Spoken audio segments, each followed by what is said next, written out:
Alex, Trump's getting called the Antichrist by a number of his current, which is interesting, and former allies. He's lashing at everyone from his base to the Pope, because I think it started with a Truth Social post. He called Pope Leo weak on crime and terrible for foreign policy. He says, I don't want a Pope who criticizes the President of the United States because I'm doing exactly what I was elected in a landslide to do. He also claimed that Pope Leo owes his papacy to him. He said he wasn't on any list to be Pope and was only put there by the church because he was an American, and they thought that would be the best way to deal with President Donald J. Trump. If I wasn't in the White House, Leo wouldn't be in the Vatican. He also said Leo should get his act together as Pope, use common sense, stop catering to the radical left, and focus on being a Pope, not a politician, saying it's hurting him very badly, and more importantly, it's hurting the Catholic Church. He said he preferred the Pope's brother. To reporters, he said, I don't think he's doing a very good job. He likes crime, I guess. He called him a very liberal person. He also falsely claimed Pope Leo supports Iran having nuclear weapons. He then also posted an AI image of himself in biblical robes healing the sick. He then deleted it. He claimed that he was actually a doctor in that photo, and then he said he has nothing to apologize for. He's wrong. The president is committing blasphemy. It's blasphemy, Phil. What the president has been doing for the last few days has been complete and total blasphemy, and he and the heretic J.D. Vance must be excommunicated. I just need to be. You've met me at a very Catholic time in my life, Phil. I just want to be clear about that. All right.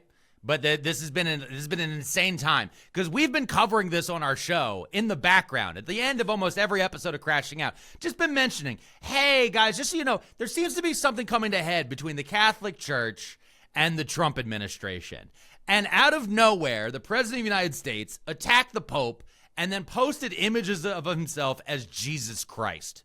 And then we all had to just kind of sit in that for about 18 hours until he came back and went, I won't admit that I made a mistake, but it was an oopsie. I thought it was a doctor because of the Red Cross. There was no crosses. There was no. Hey guys, how many crosses are there in this picture that you're looking at the screen right now? If you're listening to us in audio, the answer is 3. How many crosses were in the image of Donald Trump as Jesus Christ? The answer is 0. How many lasers were shooting out of his hands? 2. He saw lasers shooting out of someone's hands to heal the sick while wearing red robes with weird Optimus Prime Neon Genesis Evangelions flying through the air and the most fucked up planes you've ever seen in your life. And he was like, it reminded me of the Red Cross. No, it didn't. You're a lunatic and a liar and probably the Antichrist. And I am very excited, Phil. I'm very excited to be here as a representative of the Holy See and the Vatican itself to just tell everyone that everyone is finally getting up to my level, because I've been yelling that this man is the Antichrist for quite some time now.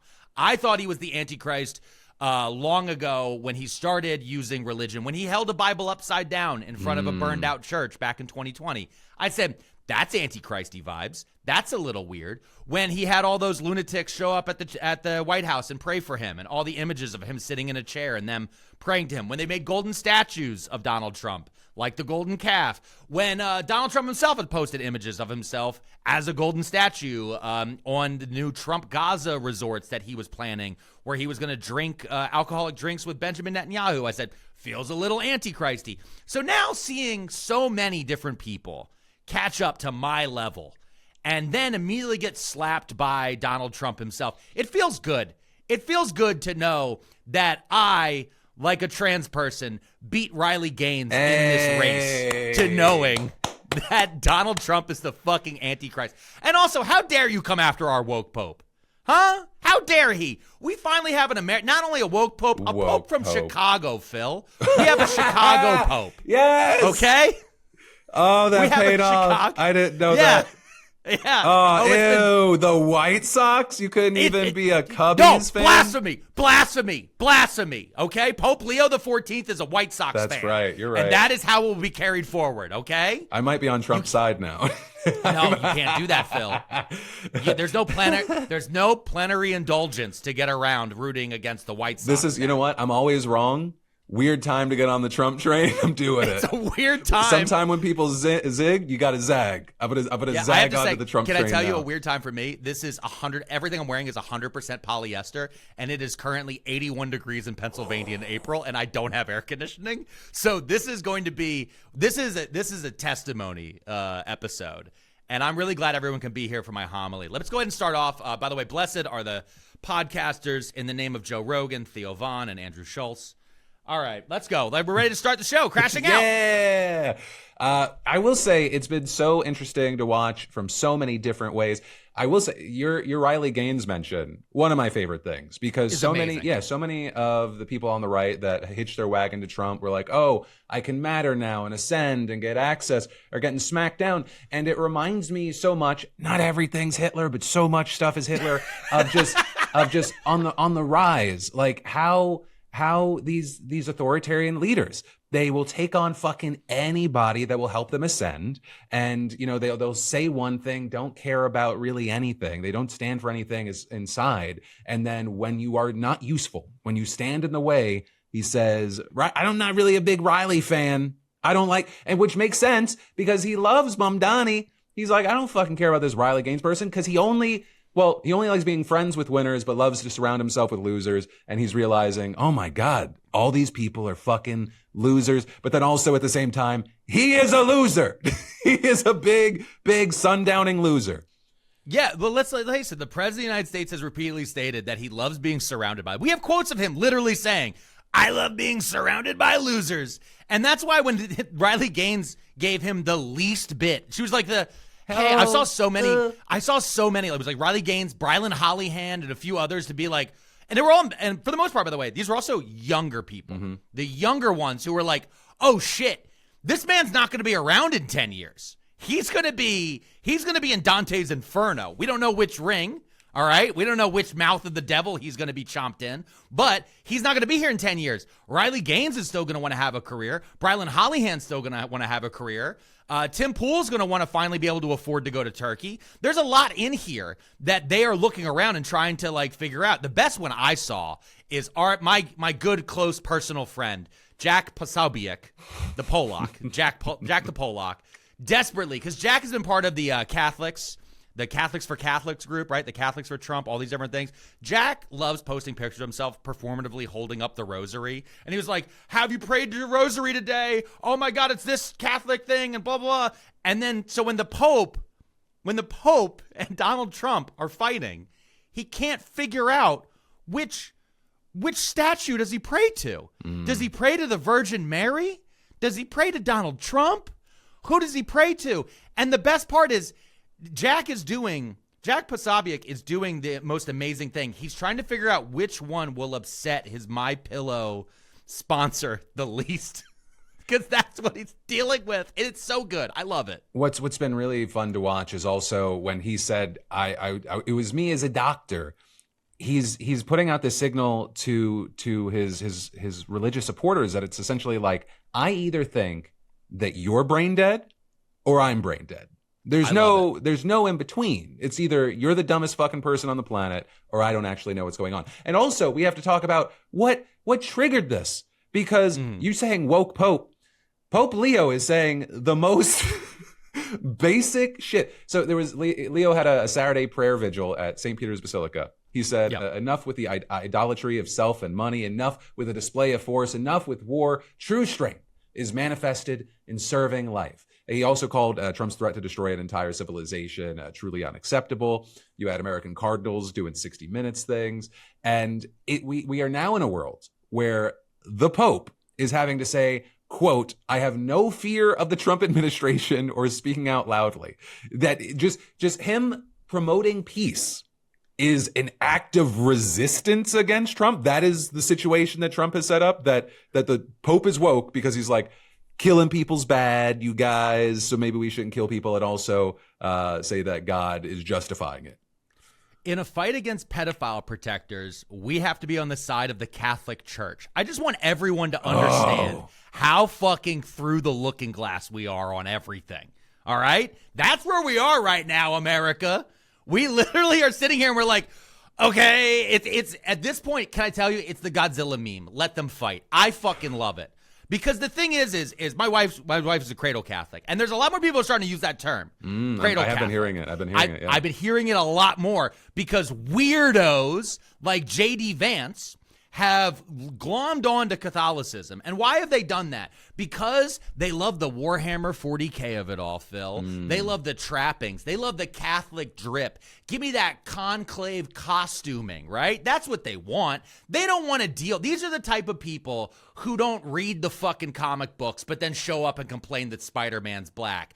Bitch, it's been woke the entire time. Jesus showed up and flipped tables and yelled at the fucking money changers. He hung out with sex workers. He washed the feet of the people you spit on. He said that our enemies actually are just as good as us, and in fact, we should turn the other cheek. All of that shit sounds woke if all you listen to is Joel Osteen bullshit at the former Circuit City that is now your church at the end of a strip mall next to a vape shop. All right, motherfucker? They're trying to claim that they're Christians, but they're attacking the largest single Christian denomination inside the United States and the world. This is insanity and lunacy. They are trying to figure out how to... They brought up the Avignon papacy, Phil. Do you know how insane that is? That was... Do you know how much... Do you know how much... This is where, like, this is when it jumped off. Was bringing up the... For those of you guys who don't know, the reason why Trump is like, we'll bully the Pope... I was about to say, preach. Preach. All right. Let me get my staff out. There was literally a crusade in France. Listen. The reason why Trump believes he can, and his people around him, because they're all weird freaks. They've all played too much Crusader Kings and Hearts of Iron and Civilization, and they think this is a video game. They don't believe that anything is real. They think that they can just put up some fucking idols and then go, oh, look at us, we actually control your shit. They don't understand that the papacy has survived some of the biggest, the papacy survived the fucking Roman Empire. Like, they're stupid. They're dumb. These are dumb people. When they brought up the Avignon papacy, that was when the king of France kidnapped the Pope and then beat him to death and then installed a new Pope in Avignon, France that would reign there for like 100 years. They wanted to create an anti-Pope, a Pope that's supposed to peel off Catholics away from the real Pope in Rome. Like, this is lunacy. Again, going back to Jack Posobiec, he started dead naming the Pope. He stopped calling him Pope Leo and started calling him Cardinal Prevost again. Like, Jack, that doesn't work. I'm sorry, buddy. That doesn't work. Jack, you're going to hell. You're going to hell. You're a bad person. There's no priest is going to let you say enough Hail Marys. You got to go to that weirdo knockoff anti-pope that exists somewhere in Spain. There is another pope, by the way, just so people know. When you get deep enough reading into Catholicism, you're like, there are so many offshoot popes that are just floating out there who are lunatics, and they have somehow more gold, and it's weird. Yeah. So when you mentioned the Avignon papacy being referenced, yeah, there was this whole thing that was reported by the Free Press, I think, in April, but the meeting, I believe, happened in January. The Undersecretary for War for Policy had the papal ambassador to the U.S. to the Pentagon in January. There's no public record of any Vatican official ever meeting at the Pentagon before, so that was already a standout thing. But reports say that Kobe told him the United States has the military power to do whatever it wants in the world. The Catholic Church had better take its side. Then they reference, hey, just so you know, popes have gotten killed before, apparently. Vatican officials saw it as a veiled threat. It led to Leo. Well, it appears that it led to Leo canceling all U.S. appearances, including the 250th anniversary visit. But the Pentagon says that the report is highly exaggerated. Hey, we just threatened him a little bit. Hey, we just threatened the Pope a little bit, all right? We said, hey, be careful around here. We can't protect you or your safety. Much similar to that last Pope in Avignon back in the 1300s who got beaten to death inside of a jail cell. Oh, it's just a little threat. Fuck you. I will say it's going to be very interesting to see how it does and if it does impact the religious vote. Obviously, Trump is not running in the midterms. He is not supposed to be running in 2028. But I don't know if people realize, as far as Catholics in America are the largest swing religious vote. I think it's 1 in 5 voters. I didn't know that until I started looking into the situation more. Well, here's the thing, though, too, is there's a thing that we've been doing for the last, by we, I mean American Politico people, for the last 25 years have been putting together like the idea of the Christian right. And they look at when they look at numbers, right? They look at Christians and they go, oh, there's so many Christians in America. 75% of America is Christian. It's not. there's like, of that 75%, I think it's 44% is Catholic. And then you start breaking down more denominations. Like 1.8% of it, I think, is Mormons. When you start going, if you go hang out with Southern Baptists long enough, they will tell you that the Pope is the devil. They will tell you that they hate the Pope. If you go hang around with Methodists long enough, they will tell you about how much they hate Mormons. Baptists and Methodists want to fight each other all the time. Lutherans started as a schism from the Catholic Church. Episcopalians started as a schism from the Catholic Church. There's so many other different denominations. We just call all of them Protestant here. But the thing is like, once you get rid of all of the outside enemies, they then hate each other. They're like, oh, wait, how many times do you kneel during church? 6 times? No, the holy number is 7. You must kneel 7 times or else you go to hell. You don't handle snakes? What the fuck are we talking about? And so there's this situation you end up with where it wasn't until the 70s that the idea of we are all Christians came together, and that came around the fight about abortion. Because the Catholic Church styles itself as pro-life. They are against abortion and they are against the death penalty. It's 2 big tenets that they've always brought up politically. They also have been nominally against war for a very long time. Now that we've gotten post John Paul II, between Francis and Leo, they've both been like, hey, just so, and also John Paul, when it came to the Iraq War, they famously warned George W. Bush. They're like, what you're about to do in the Iraq War, this is what's going to happen. We have all the history books because our organization's lasted a lot longer than America, and we think more than you do, you dumb fuck. This is exactly what's going to happen when you invade Iraq. And they listed exactly what the fuck happened.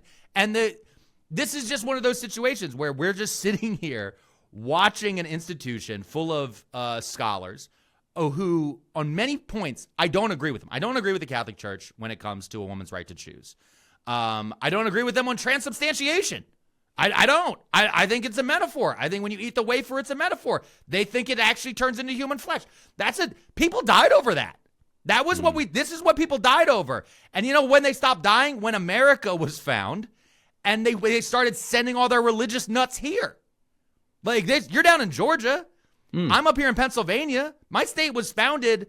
Pennsylvania was founded because the Anglican Church of England, the official church of England, could not stand the Quakers anymore. They said these hippies are so goddamn annoying. So they gave one of the Quakers a shit ton of land and said, just take all your people over the fuck there. And then everyone slowly just started sending people over here. When you got up to New England, that was all religious fanatics that were sent over there. Georgia was a penal colony.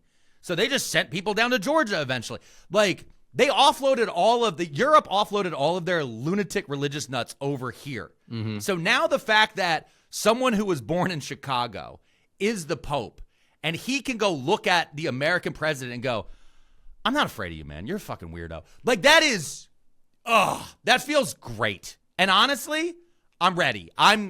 Talk to me about this metaphor. How does it turn into human flesh? Let's talk. Is the wine actually blood? I love this. I'm willing to listen. I love that this is where you go, because once again, my head, I'm so fucking polling and result driven that I'm like, let's see what happens in the midterms when, Trump won Catholics, I think in 2024 by 10 to 20 points. Oh God, what are you doing? No, you see, the enemy of the enemy is my friend. It's an ancient law. I'm hanging out with a typical Catholic right now. This is Pepe Pizzeria. He is come on. Hello, Phila. How are you doing? I'm from New Jersey. Gravy with meat and sauce. It's a gravy sauce. It is gravy. Now. It is gravy. That's my dad. My dad will stand by that. He gets angry when I say sauce. Yeah. But here's the thing: is like, listen, I pull up this little fake Italian immigrant puppet because immigration has also been a big. He's second generation. The mustache is doing a lot of the mustache is doing a lot of lifting there. He's right off the boat, all right? Pepe Pizzeria is right off the boat. Where are you from? I'm from Italy. I like the pizza and the orangino. See, he's right from Italy, all right? But when you're talking, sorry, it's like such a random. But we were talking about immigration. I was going to say when you're talking about groups, they can dislike each other. There's a whole thing with the Italian community regarding if Sicilians are really Italian, because I'm actually I'm actually half Sicilian. Well, there's a whole thing with WASPs about whether or not Catholics are not even Christian, but there's a huge part about whether or not they're even white for a long time. Like if you go back to the 1800s when they were screaming about immigration, they were like, yeah, we want immigrants from England, Norway, Germany, and France. Not these Irish Italians. What are you doing? Or Spanish. And the Italians, the Sicilians, famously, they would always bring up between the Spanish and the Sicilians, oh, you guys got conquered by the Moors. So there was a racial aspect that was sprinkled in there. And it's the same exact thing that's happening now when it comes to Hispanic people in America. One of the big things that has not been touched on this is how many Catholic priests have been attacked by immigration. ICE has attacked Catholic priests. ICE has banned Catholic priests from being able to go in and perform services for prisoners because they're prisoners being held in Chicago at Broadview, down in Dilley, and other different places in Texas. And Catholic priests have tried to go in to administer the Eucharist because that's their cover. They go in, they go, listen, this is religion. You said you're pro-religion. We're going to give the Eucharist. And then when they're in there, they're like, hey, they come out and they go, hey, just so you know, they're like torturing people the fuck in there. They're feeding kids mealy, like meals with worms in them and shit. Like there's sick people in there. This is the same thing that has happened historically of priests are allowed to go in and then priests come out and go, hey, what's going on in there is fucked. And then people are supposed to listen to that because this administration has been denying Congress members entrance. They've been denying aid members entrance, all these different things. And it's been fucking crazy. This has been coming to a head for a while because at the end of the day, when you go look at people, especially from South America and Central America who are coming up here, guess what? They're Catholic. So one thing I will say, we have to go to a sponsor in a minute, just because I know that there's just so much happening in this first story, and there's so much we have to get to. Just to condense it, right? Yeah. The president of the United States just attacked the leader of 1.4 billion Catholics because the Pope said war is bad and don't kill civilians, right? That was his crime. Trump called him weak. Trump said that he actually made him Pope. Trump posted an AI image of himself as Jesus on the same week that he threatened to destroy an entire civilization and signed it, praise be Allah. He also has a Pentagon that he also, with his War Department, because they renamed it, that allegedly told the Vatican's ambassador that America has the military power to do whatever it wants and the church should get in line. They reference the time a medieval king murdered a pope. The Pope responded by canceling his visit to America. This is a man who when put on the spot, cannot name a single Bible verse, and he is telling the Pope how to be Catholic. The man whose spiritual advisor, which always blows my mind, is a prosperity gospel televangelist, and they're saying that the leader of the church, Jesus established, is too liberal. The man who said that he likes to hang around with losers is telling the Pope that he doesn't think he's doing a good job. And I want to say, like, if you want to think about the difference between the Pope and a president, the Pope is flying to Africa to visit the birthplace of St. Augustine. Trump, again, posted a picture of himself as Jesus and then deleted it and said he was actually a doctor. You have one that in his mind is trying to save souls, and the other, our fucking stupid president, is trying to save face.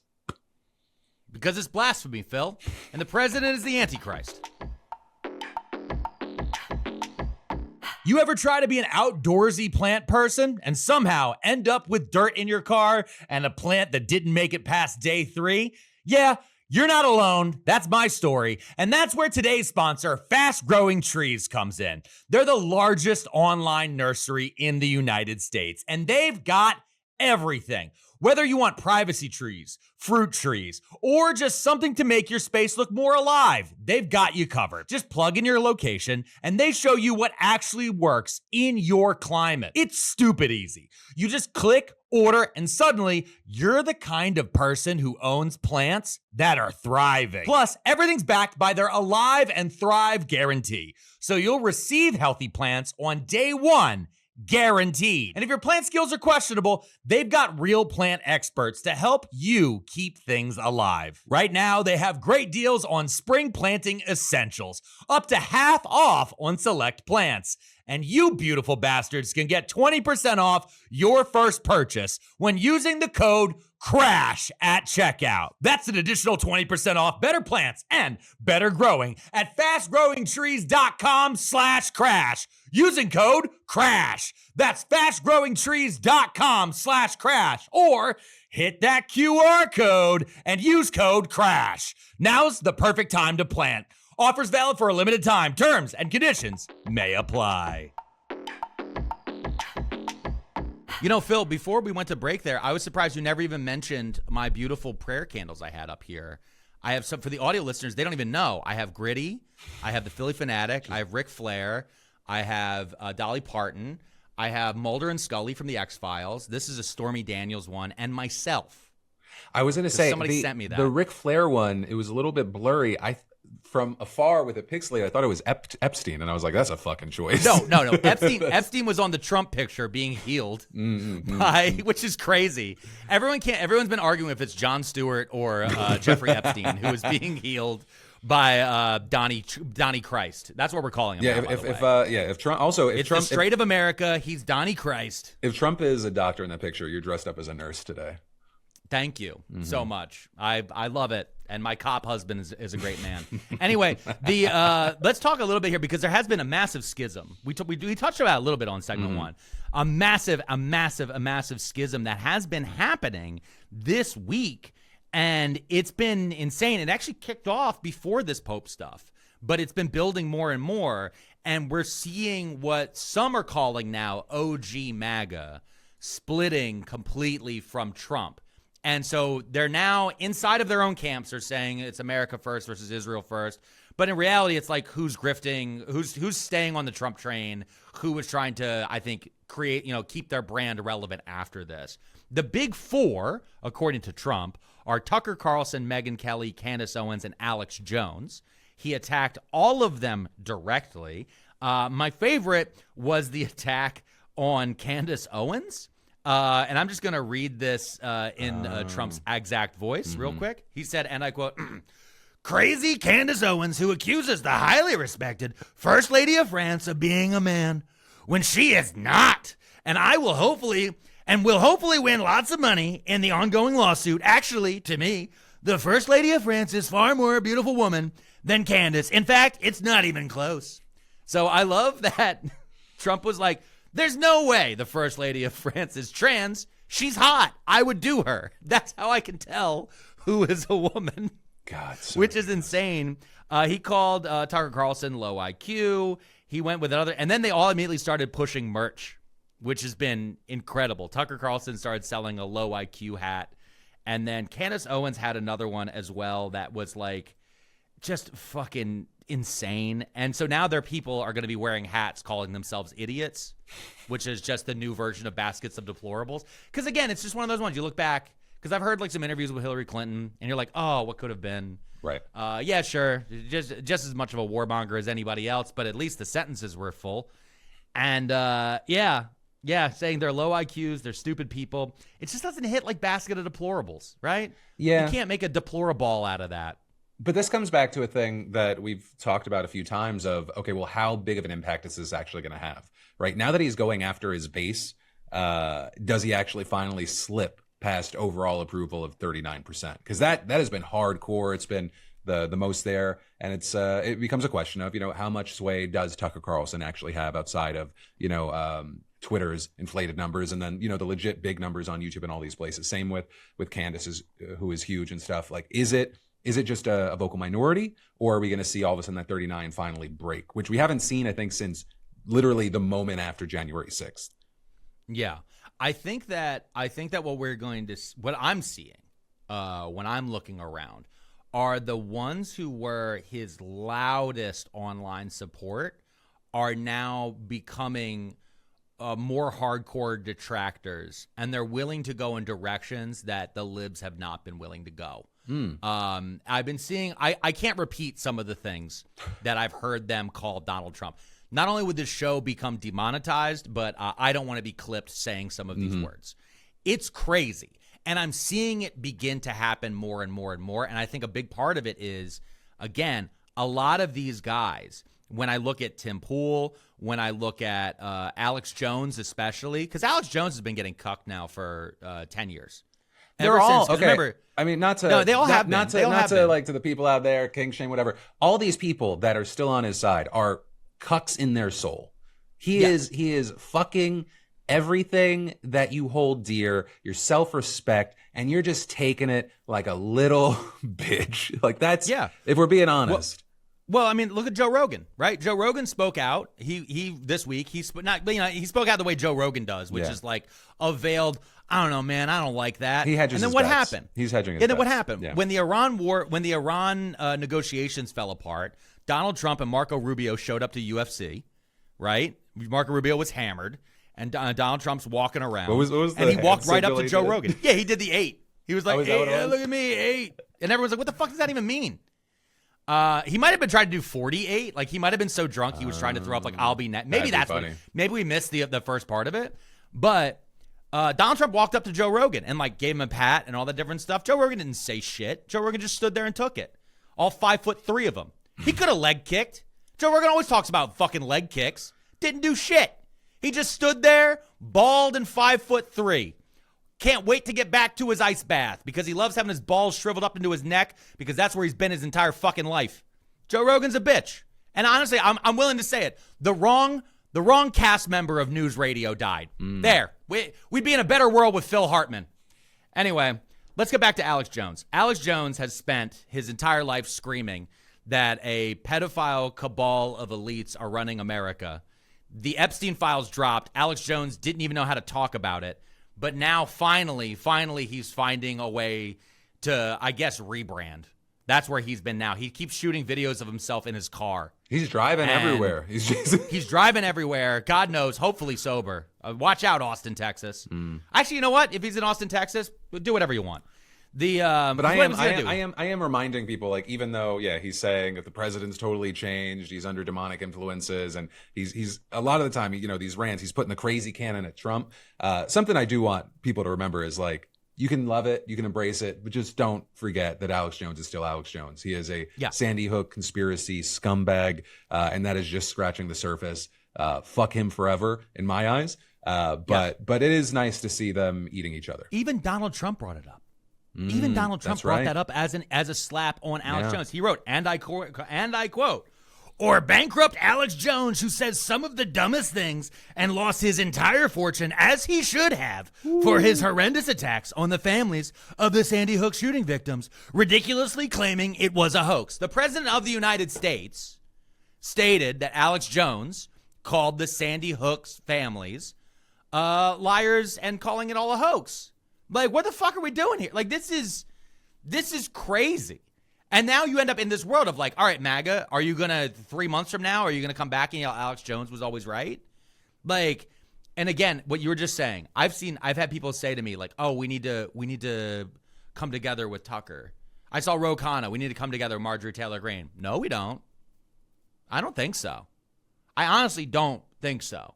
I think doing so immediately is going to open you up to a fucking nightmare because every single one of these people are narcissistic psychopaths who just crave power and attention. That's where we are. They crave power and attention. They don't want to make a better world. They want to make a world in their image, and their image sucks shit. Yeah, and this kind of makes me want to mention, like, when I say, like, we leave the door open for people to come back, not like a lot of these people. Right? Not these people, because we're talking about a lot of bad actors that are attacking each other, and that is why it brings joy, because you realize it was all based on bullshit. Once again, to bring it back, not everything's Hitler, but a Hitler thing. The fact that he is just discarding them and saying things that it's like that everyone that was standing against this coalition of insane people had been saying of, like, really, Alex Jones, even at this, even though this person lied about that, and he's like, proving that he's been aware of it, but they've been useful idiots. Mm-hmm.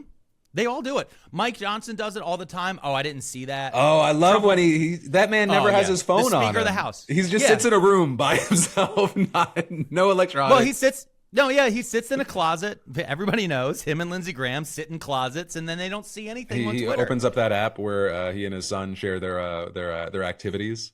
Yes, so that way that they can make sure that neither of them are doing anything naughty. Mm-hmm. It's a fucking loony bin. And the thing is I mean, listen, if we're gonna be building a tent where we're bringing in people, right? And you're like, oh, anybody that attacks Donald Trump is therefore on our side. The enemy of my enemy is automatically my friend, without actually ever looking about whether or not they're still actually trying to be your enemy when this is all done.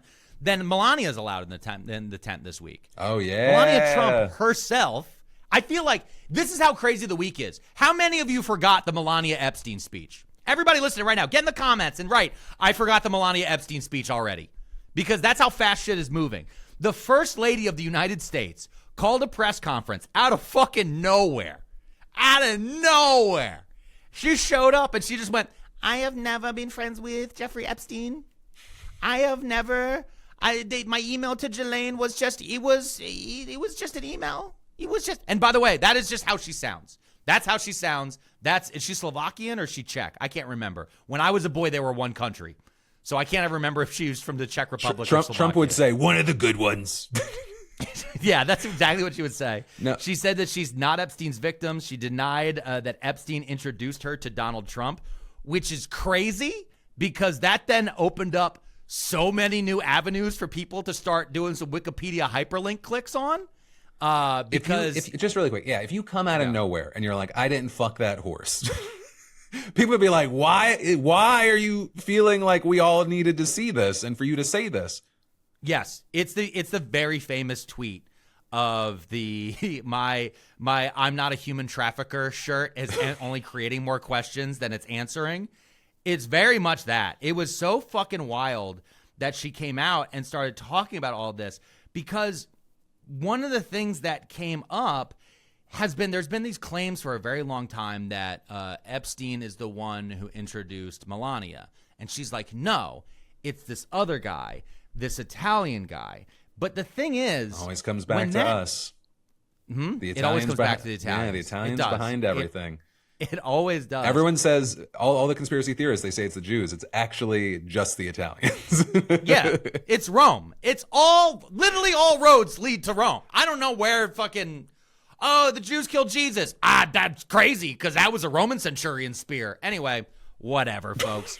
We don't need to get that deep into it. I'm not committing heresy today.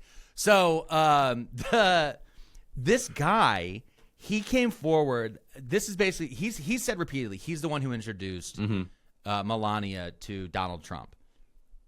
But this man was an Epstein associate. He tried to purchase a modeling agency with Jeffrey Epstein. He himself also ran a modeling agency. It's how he met Melania to be able to introduce her to Donald Trump. Then he ended up actually, he had a long-term relationship. I don't know if they were married, but they had a long-term relationship with a woman who also has been mentioned multiple times in the Epstein files. The two of them had a falling out. Then they've been in a custody battle over their 15-year-old son. And so this man who is now part of the Trump administration, again, I don't have his name directly in front of me. He ended up using his connections in the Trump administration to send ICE after her. So she has been deported back to Brazil. And now she's been sitting in Brazil tweeting that she's about to reveal all about Melania's connections to Epstein. So this is why Melania started giving this fucking random speech. Because everyone's like, where the fuck is this coming from? And slowly, if you start clicking through and looking up this stuff, you're like, oh shit, this is crazy. Well, it is wild that she did it because so much has happened that put the Epstein situation behind Trump. I mean, he's even said that the Epstein files should be in the rearview mirror. She's now brought it back. It's a huge topic. Trump, I think, even said initially, and I need to see if this got changed, but he said he initially didn't know about her speech ahead of time, which is insane. Well, to be fair, her office was in the East Wing, which he has destroyed. She's in a different building now. Wow. He literally bulldozed her office. I don't think he asked her what had happened. By the way, the man's name is Paolo Zampoli. Just for the most Italian name possible. Paolo Zampoli. He represents Dominica. He was a representative of Dominica at the United Nations. Dominica is in the same island chain as Epstein's island. I mean, it's just in the Caribbean. Like, they're all part of that. And he's the special envoy for global partnerships in the second Trump administration, where he represents the United States in varied settings, according to Wikipedia. But one of his big things has been trying to allow Russian athletes back into international competitions. That's been one of his big pushes. So yeah, this is all on the up and up. For the reason she talked about, did you see what the actual email was? Yes, I do have it on here. The one that she wrote to Jelaine. Yeah, it said. I have it here. Do you want to hear it? Yeah. Okay, I'm gonna read it to you. Dear G, how are you? Nice story about JE in NY Mag. You look great on the picture. I know you are very busy flying all over the world. How was Palm Beach? I cannot wait to go down. Give me a call when you are back in NY. Have a great time. Love, Melania. So that's Melania Trump writing to Ghislaine Maxwell about Jeffrey Epstein, and that was dated October 23rd, 2002. Yeah. Subject line was, "Hi." And then I think Maxwell responded, I forget the full text, but I think she called her Sweet Pea. Yes, she did. You know, how you do with, I don't have the full... how you do with strangers that you're not, super... I don't know her at nice all. She's just a lady who I was pictured with multiple times.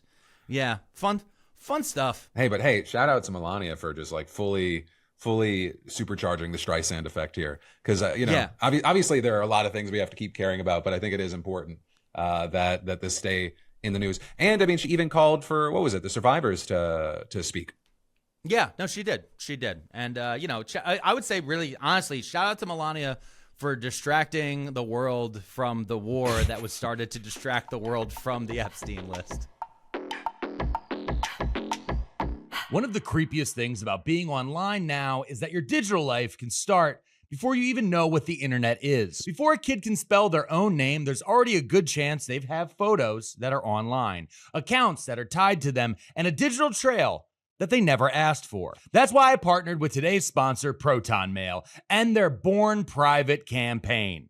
Because privacy should be the default, not something you realize you lost after the fact. And one of the biggest parts of your digital identity is your email. It connects to everything, and it follows you for years. The problem is most email services are built to track you, profile you, and turn your data into the product. ProtonMail does the opposite. No ads, no tracking, no profiling, and it's end-to-end encrypted, so not even Proton can read your emails. With Born Private, you can get a Proton mail address for yourself or even your children. And instead of your child starting off with a messy inbox and a digital footprint built by everyone else, they get a clean, private start. It's a smarter way to protect your kid's digital identity from day one. Protect your digital identity now. Head to proton.me/BP/crash and get yourself a free account today. That's proton.me/BP/crash to get the digital privacy that you and your family deserves.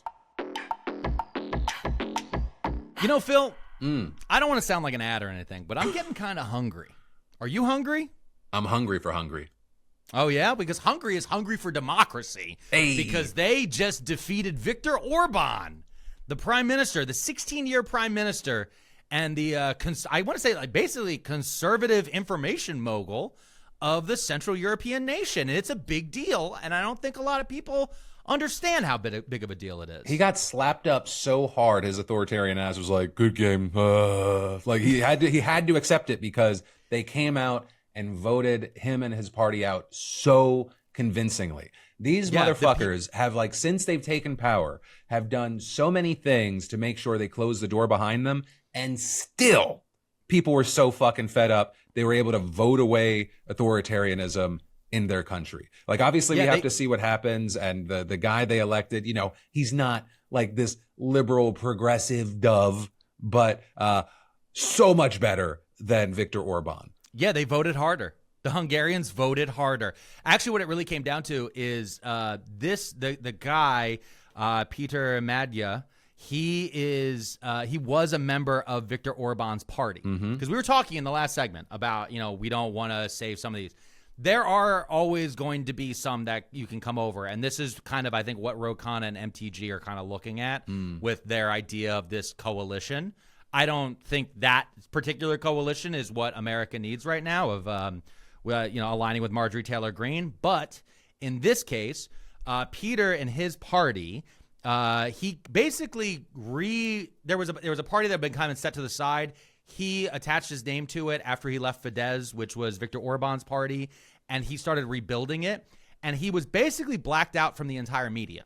That's the part that's actually been very interesting about his story. He has spent the last year and a half traveling across Hungary, giving live speeches in front of any crowd that he could to start building towards this election. So he started almost 2 years ago. This was 2 years worth of work, 2 years worth of rallies, 2 years worth of speeches, 2 years worth of standing there. And the thing that I think a lot of people don't know is that a big part of where the split began was that Fidesz, inside of Viktor Orban's party, they actually had their own pedophile scandal dealing with a children's home over in Hungary and the cover-up around it. Between that, inflation, and corruption, those were the three things that he ran against. And he did. He ran against corruption, and bringing back democracy was a big point of this. Once Viktor Orban became the prime minister, as you were saying, close the door. What does that mean? He changed a lot of the different rules around elections. He controlled how the media was run in his country. He installed more cronies. He did all these different things, and it came to such a head that when this party was able to win, they now have a supermajority. They can actually go rewrite the nation's constitution. They can go now put in safeguards to stop a future Orban, from coming to power. All right? And so this is the type of thing, and it's like, I've seen so much discussion in the past. Oh my God, look at this. Oh, no kings. The libs are telling us to vote harder. They're telling us to do all these different things. And then we all point to, the three different tweets that always work. But like, this is exactly what happened. They built a coalition, a center-right coalition. And the big thing that he's been pushing the entire time since he came to power, he hasn't even been sworn in yet, but since he's won the election, has been repeatedly that we are going to return to democratic norms. And Hungary does not have. They do not have a history of democracy in the way America does. They're not celebrating 250. That's not what this is about for them right now. But we are. And so seeing this difference, but seeing the work that gets put in, I think is the most important part, is that they took 2 years and having speeches after speeches after speeches and rallies and all these other different things, while the entire time having the entire system be against them, to turn around and actually have an election shut down a fascist. And that's all because 80% of Hungarians showed up to vote, right? And also because people that were obviously much further left than Magyar were like, hey, change in the right direction, or the other option is the right thing. It is the way, the only way out of this. Obviously there, it went too far. You have Orban in power taking away those things, but having that mindset after the fact, whenever, it's good, as long as you get the change. And so some of the things that we're seeing, though, outside of Hungary, because obviously, like, as a lot of people go, okay, well, why do I care about another country? One, Moscow is going to lose its main ally in the EU. That's huge. Yep. Orban was essentially a Putin puppet. And two, I think it freaks Trump, Vance, and MAGA out, because Hungary was widely seen by MAGA conservatives as the model to replicate. Right? Orban called it a liberal democracy, but it's nice to see that when it's actually implemented, we see people go, oh, this is not good. This is a fucking nightmare, and actually going out and changing things. Yeah, J.D. Vance campaigned for Viktor Orban in the final weeks of this. This loser. And so once again, like all things Vance touches, it died. Just like the Iranian negotiations, just like Pope Francis. J.D. Vance going there and speaking out on behalf of Viktor Orban was the nail in the coffin. But the other thing to keep in mind, too, is that a lot of people may not know this. People probably heard about the Conservative Political Action Committee, CPAC. Yes. They probably have seen images in the past of CPAC conventions. Donald Trump has spoken at them. CPAC happens all across America and also in Budapest, Hungary. And it came out that officially the Hungarian government has been paying for that. And so the new prime minister has stated, we're not paying for that anymore. What the fuck are you doing? This is outright corruption. So while people in Hungary were having their services cut, their trains get cut back, their social service nets, their health care, all these different things, while they told there was no money for that, they had money to fly Laura Loomer to Budapest. They had money to fly Jack Posobiec, to fly Steve Bannon, to fly all these other MAGA idiots from Twitter. They could be all flown to Budapest, put into nice hotels, and then be shown to do propaganda for the world about, oh, look how great Viktor Orban is, while his own people had to fucking starve. Sound familiar, folks? So we're in this type of situation, and I think it's just great, because I think if anyone who's really, and I mean like really tuned in, knows that this is a sea change. This is a pretty massive hit against not only MAGA, but international conservatism in general. But for anybody else who's just like, oh, Hungary, didn't even know that was a country. It's fine. This is going to be one of those things. This is a footnote, but it's going to have some pretty big ripples. Yeah, I mean, I don't know, the way that I was thinking about it, because I was writing out my feelings of like, what is this whole situation? And it did start with J.D. Vance, and I think it does come from he is just such a fucking loser. He's able to mimic things and like feel like a person in these one-on-one podcasts, but then you see him speaking to a crowd, you see him doing anything, it's just like, oh, this guy is such a fucking loser. And I just kept going like, okay, JD Vance went to Budapest on Tuesday to tell Hungarians that Viktor Orban is their great Christian defender against the globalist hordes. He called Trump on stage, praised Orban's wisdom. He said Hungary was the model for the continent. And then 5 days later, Hungarians show up, 80% of them. They're like, no, you fucking monster. They threw Orban out on his ass. It was the largest margin in their democratic history. It was a supermajority. So they didn't just beat him, they ended him. And they ended what is the MAGA blueprint. Right. Hungary was the proof of concept. It was the model, and the people who lived there just burned it to the fucking ground and danced in the street. I don't know if you saw that fucking clip. I love it. Oh, listen, it's just so good. We actually had our editor put together a compilation because the man, one of there's a victory rally, and he's going to be the health minister. This is the health minister, soon to be health minister of Hungary, began dancing. All right. And I just want to remind everyone who our health minister is. So we're just going to play this compilation real fast of the health minister of Hungary dancing, and then we're going to show you our health minister dancing.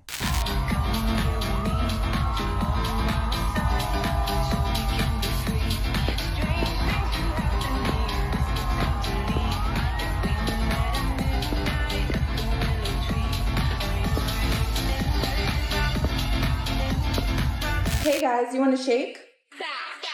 Then do the Harlem Shake.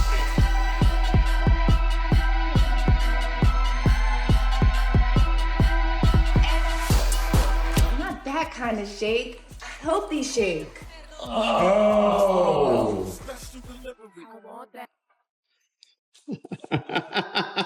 I'm so glad that RFK is starting a podcast about. Yeah. I love he's like, we can't trust authority figures. I'm saying this as someone that's in the government right now.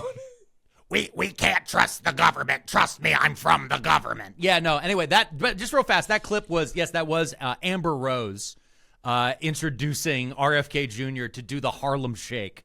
So and then he danced like those wild and crazy guys from SNL. That's his dance style versus our Chad Hungarian who was just throwing it down in a techno style that I haven't seen since the Techno Viking. That was incredible. That was good stuff right there. And I just want to say, good job, Hungary. Great job.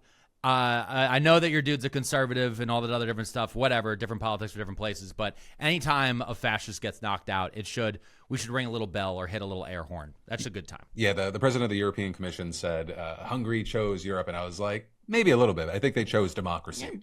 Yeah, I think I would say that I think they chose what they had to choose over and over again. I've had a feeling for a very long time, which is, Phil, do you know when a riot starts? When? It's when a guy in the crowd yells, "They can't get all of us." That's when it starts. And democracy itself is a series of riots. It's a series of people saying that they can't get all of us because we all go to the ballot box. It's a series of people saying, "I don't like this," over and over and over again, or "I like that instead," and not having to worry about the repercussions because you're protected by the crowd. And that's what democracy is at the end of the day, is all of us coming together and saying, enough is enough, this is bullshit. And that's what the Hungarians did. They were not in a situation similar to Belarus where they were as worried about tanks in the street or, guys coming to their door, but they were still under deep economic threats. They could have lost their jobs.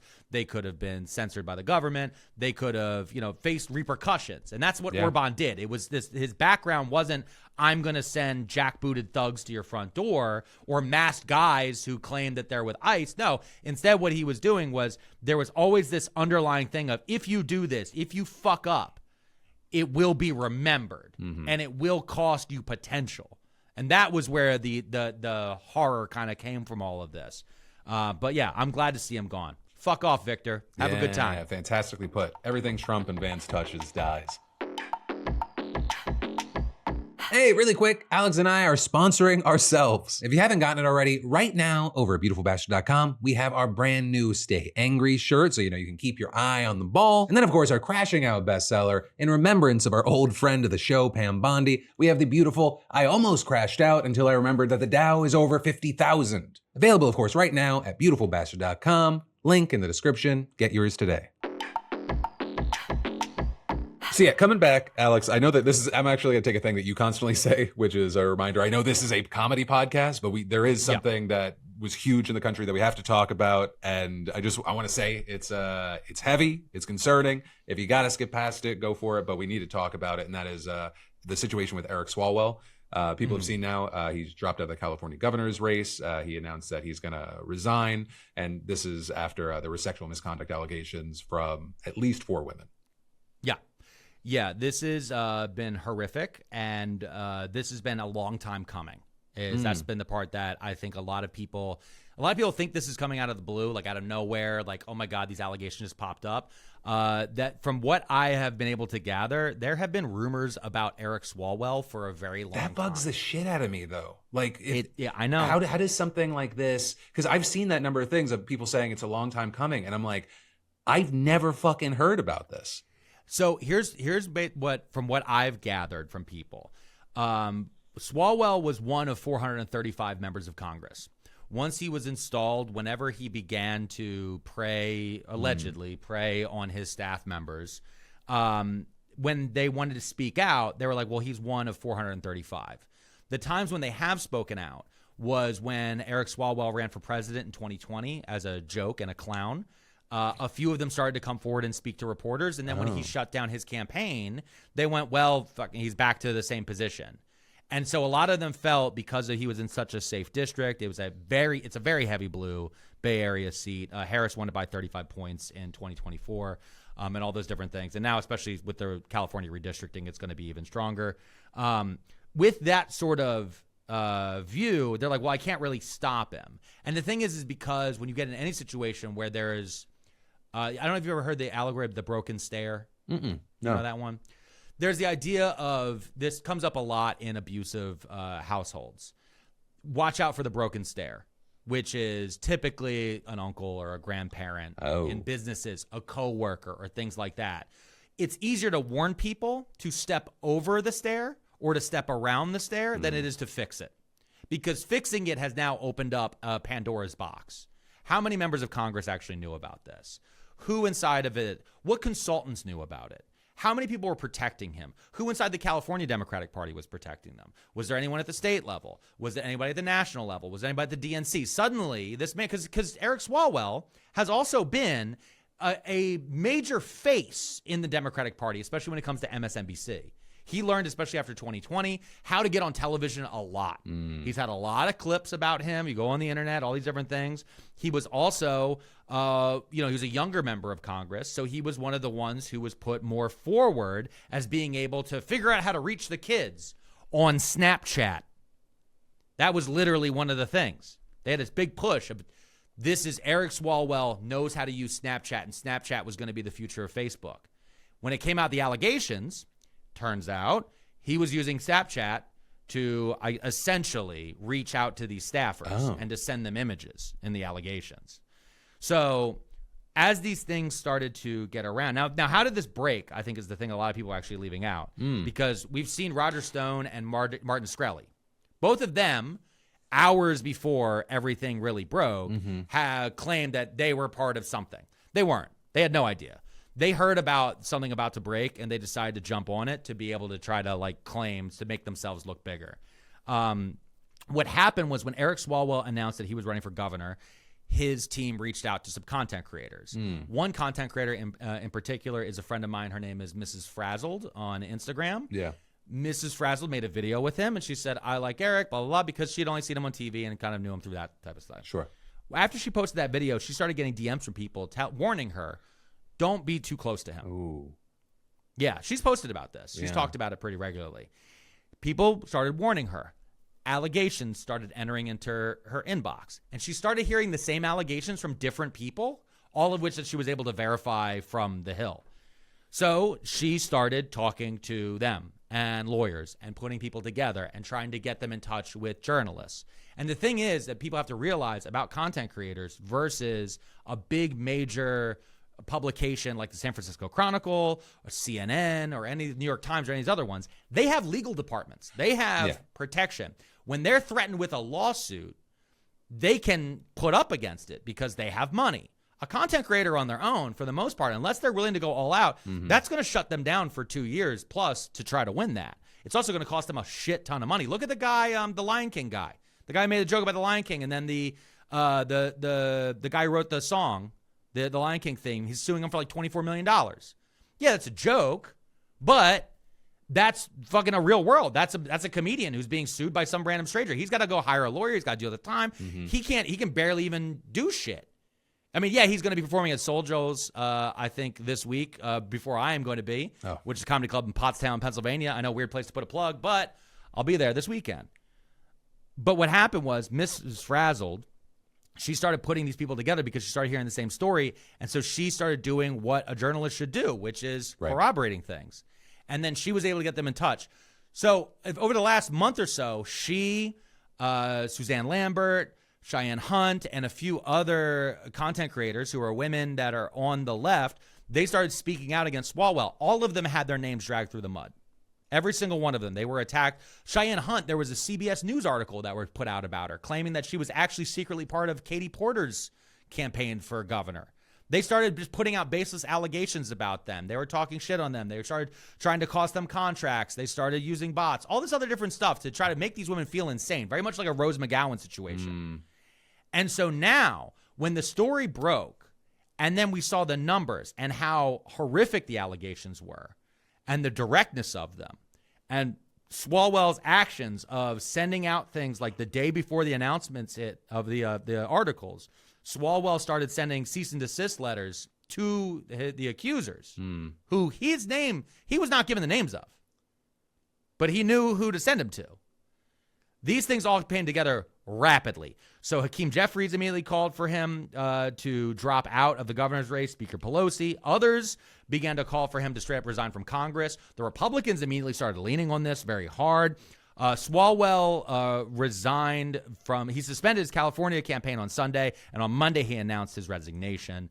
And then an hour or two later, Tony Gonzalez, a Republican, then also announced that he was going to resign.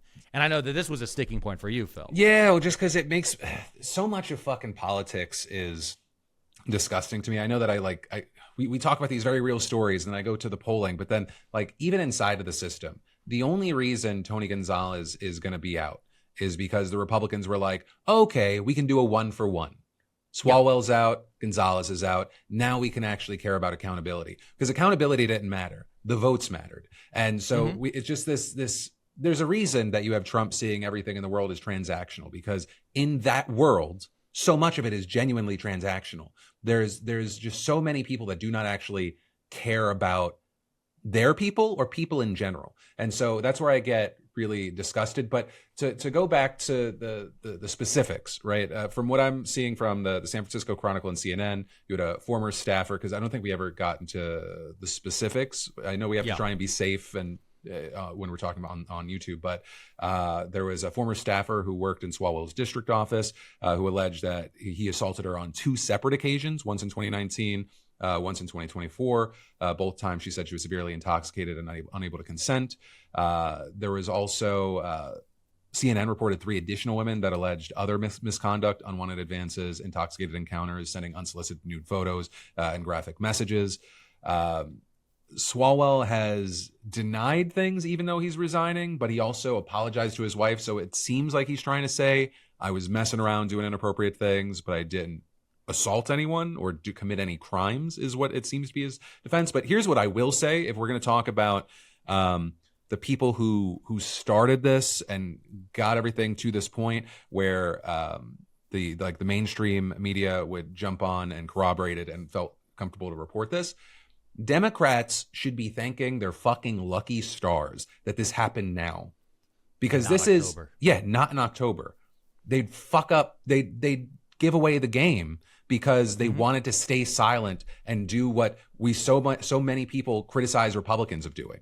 of like, oh, well, it's just, the numbers and the politics of it all. Like, so from what I'm seeing, like, people should be so fucking thankful. In addition to someone actually caring about accountability, politically speaking, if you throw, and I hate that I have to do that, where it's like, there's so many instances where I'm reporting where I'm like, how do I get people to care? And I have to throw out the fucking morality of the situation and be like, well, look at it economically. Look at it. I know. Well, and this is just where I know. And this is the part. This is why we crash out, Phil. Yeah. This is literally why we crash out. I mean, when we get talking about Tony Gonzalez, for those of you guys who don't know, he had an affair with one of his staffers, and who was also married. When her husband found out about it, her husband went and texted the entire staff and let them know that he knew about it. And then she took her own life via self-immolation. Like, the thing is that that the other issue we end up having with, and I want to say this is editors in newsrooms. The editors are often older, and so many of them are like, yeah, people cheat in offices. Okay, motherfucker, you were talking about, this is a post-Ned Fulmer world. These guys aren't allowed to be fucking try guys. If you fuck one of your staff members, you're done. You're not supposed to fuck your staff. Like, I don't understand, like, how you guys don't get this through your fucking head. Like, that is still a scandal. Having an affair with an employee is still a scandal. Like, they always like to be, oh, this is the thing that happened in the office. No, bitch, what are you talking about? Like, this is just, it drives me insane, because even what Swalwell is trying to be like, well, what I did wasn't illegal. Okay, fuck you. What you still are claiming is you're claiming that you need to apologize to your wife. What are you apologizing to your wife for? Well, you're not going to say that, are you? Because you know that as of right now, you're still a lawyer. You haven't been disbarred yet. And then I'm seeing a lot of rumors from the Republicans, especially on Twitter, being like, this is what happens when you step out of line. No, motherfucker. This is what happens when women stand up because they hear about a fucking monster. And like many times, especially when dealing with Trump, it's always women who come forward and go, but this guy's a fucking monster. And it's dudes who are standing around to the side. It's rich people who are standing around to the side going, well, we can ignore it for now. We can until it gets worse. Like, it was already worse. It was already bad. That's where we are with this. The Tony Gonzalez thing is insane, because when he gets replaced, Tony Gonzalez represented Uvalde, and he is now going to be replaced in the Republican Party by a fucking gun tuber. So, like, that's where we are now. Like, you guys want to, like, the politics of everything is fucked. But I just want to say goodbye to Eric Swalwell. It sucks that it had to be a 1-for-1 trade, but it did set up for him to go quickly. And when it comes to California, the people of California, anybody who's listening to this from Cali, I don't know who you should pick for governor.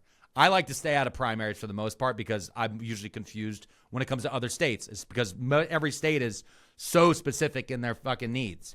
But, pick the one that isn't been accused of horror shows and, vote your best. That's what I got.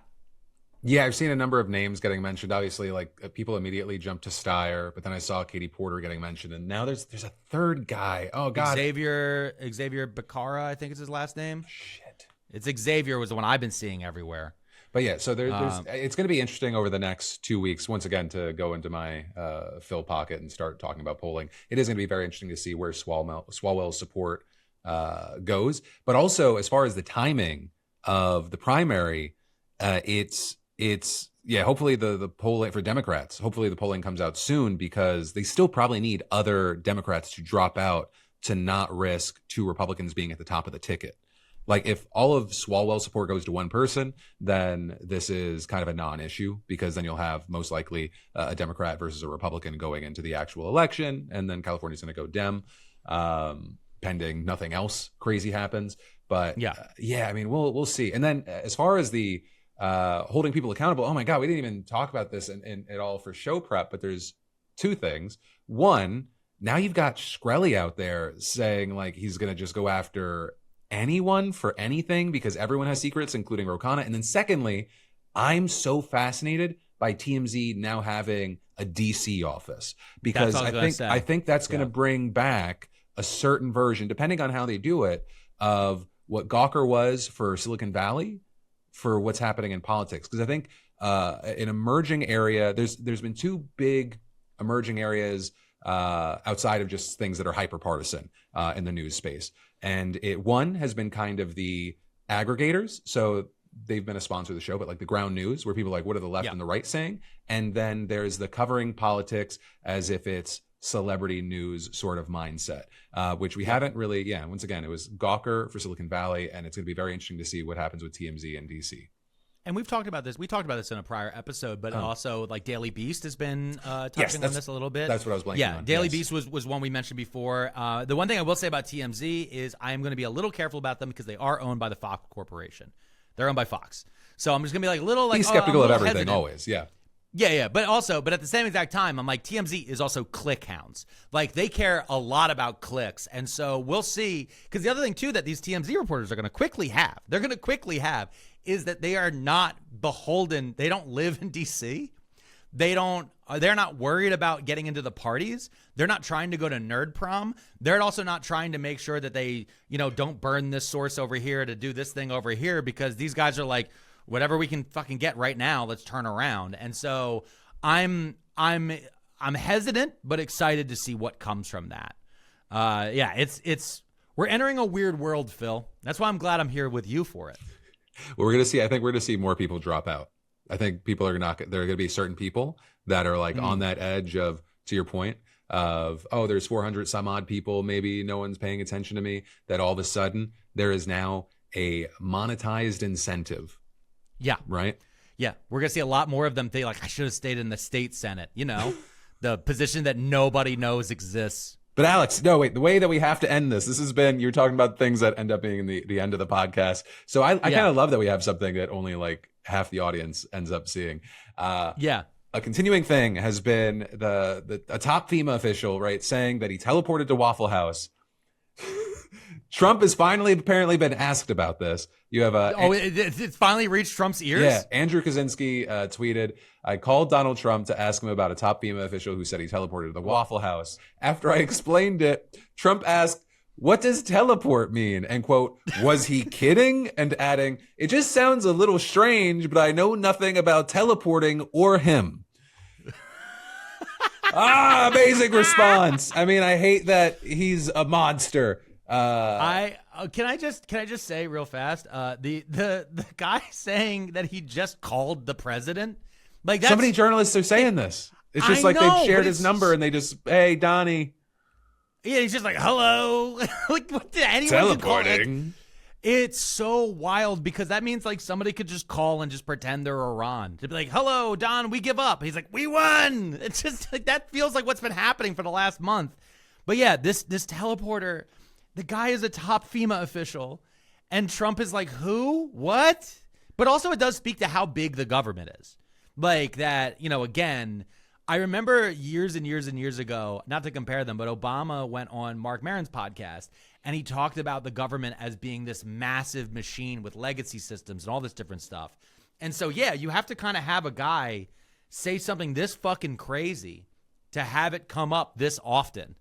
But yeah, a FEMA official saying that he teleported and Trump having no idea what that even means is incredible. Yeah, but also when when he says he doesn't know who he is, I'm pretty sure he's actually mentioned Greg Phillips by name. I know we keep calling him the top FEMA guy. I believe there's a tweet where he said, look forward to seeing final results of vote stand.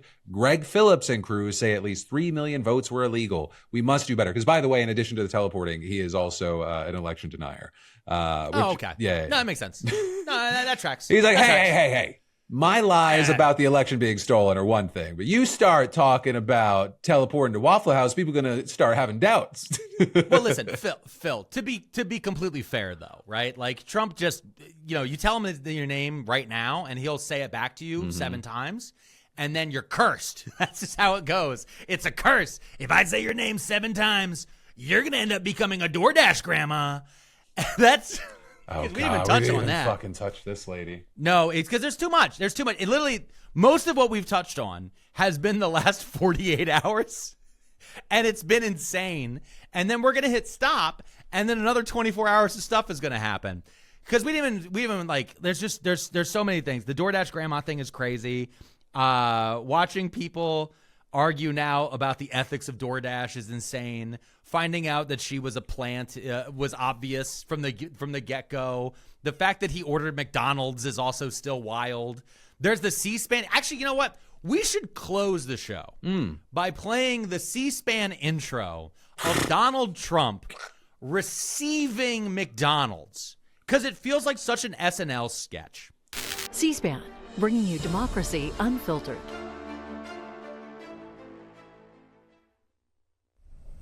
President Trump spoke to reporters outside the Oval Office after having McDonald's delivered via the online food ordering service DoorDash. He then took questions from reporters on several topics, including the ongoing conflict with Iran and a recent Truth Social post depicting himself as Jesus, which he denies, saying he thought it depicted him as a doctor. And that's not a sketch, everyone. That's just the world we fucking live in. Written by writers who, I guess, do fentanyl now? I don't fucking know. But guys, hit us with that like button. If you're new here or you just haven't done it yet, subscribe. We just passed 80,000 over on YouTube. The numbers have been growing everywhere. We're so fucking excited to be doing this with more of you. And it's necessary, because otherwise more of you are going to genuinely crash out.